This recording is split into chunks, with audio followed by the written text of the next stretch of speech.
This is a video on the different tables that we have for our Gakushin tester.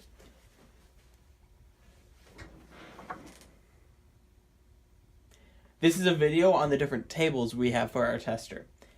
Not only do we have this curved table, but we also have this flat table.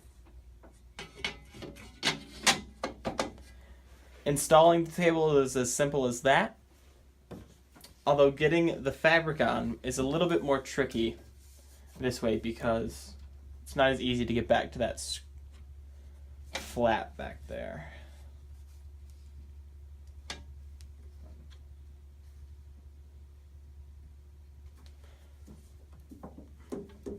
And that's all there is to installing a specimen on a flat table.